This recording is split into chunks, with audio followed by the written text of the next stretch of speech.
Vicky express में आपका स्वागत है। आज की कहानी है पंचतंत्र की कहानी, गाय और शेर। एक पहाड़ी के नीचे रामगढ़ नाम का एक गांव था। गांव के सारे जानवर हरी घास खाने के लिए सुबह उसी पहाड़ी के ऊपर बसे जंगल में जाते और शाम होते होते घर वापस आ जाते थे।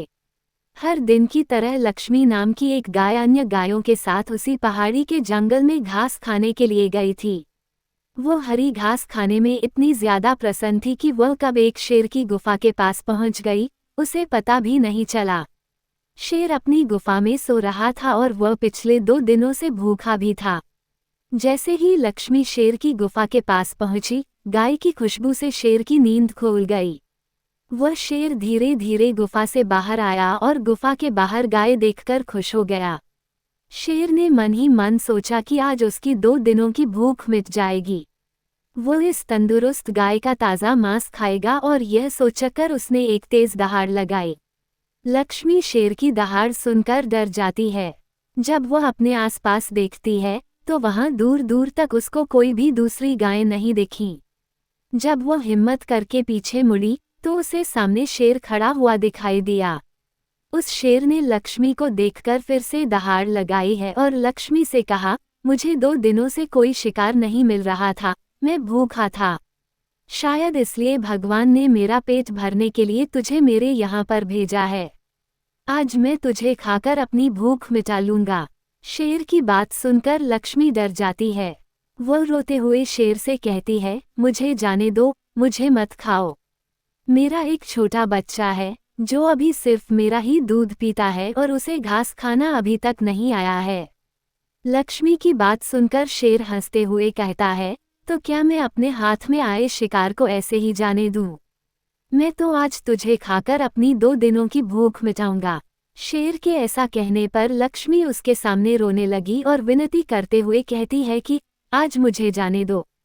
मैं आज अपने बछड़े को आखिरी बार दूध पिला दूंगी और उसे बहुत सारा प्यारा करके कल सुबह होते ही तुम्हारे पास आ जाऊंगी। फिर तुम मुझे खा लेना और अपना भूखा पेट भर लेना। शेर लक्ष्मी की यह बात मान जाता है और धमकी देते हुए कहता है कि अगर कल तू नहीं आई तो मैं तेरे गांव आऊंगा, फिर तुझे और तेरे बेटे दोनों को खा जाऊंगा। लक्ष्मी शेर की यह बात सुनकर खुश हो जाती है और शेर को अपना वचन देकर गांव वापस चली जाती है।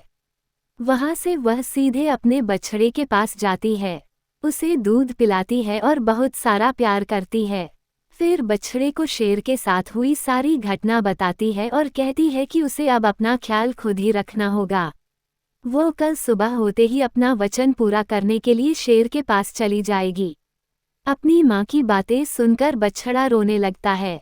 दूसरे दिन सुबह होते ही लक्ष्मी जंगल की तरफ निकल जाती है और शेर की गुफा के सामने पहुंचकर शेर से कहती है, अपने वचन के अनुसार मैं तुम्हारे पास आ गई हूँ। अब तुम मुझे खा सकते हो। गाय की आवाज़ सुनकर शेर अपनी गुफा से बाहर निकलकर आता है और भगवान के अवतार में प्रकट होते हैं। वो लक्ष्मी से कहते हैं, मैं तो बस तुम्हारी परीक्षा ले रहा था। तुम अपने वचन की पक्की हो, मैं इससे बहुत प्रसन्न हुआ। तुम अब अपने घर और बछड़े के पास वापस जा सकती हो। इसके बाद वे उस गाय को गौ माता होने का वरदान भी देते हैं और उसी दिन के बाद से सभी गायों को गौ माता कहना शुरू कर देते हैं। कहानी से सीख, हमें जान की बाजी लगाते हुए भी अपने दिए हुए वचन को पूरा करना चाहिए। यही हमारे दृढ़ व्यक्तित्व को दर्शाता है। सुनने के लिए धन्यवाद। मेरा चैनल सब्सक्राइब करें, लाइक और शेयर भी करें। धन्यवाद।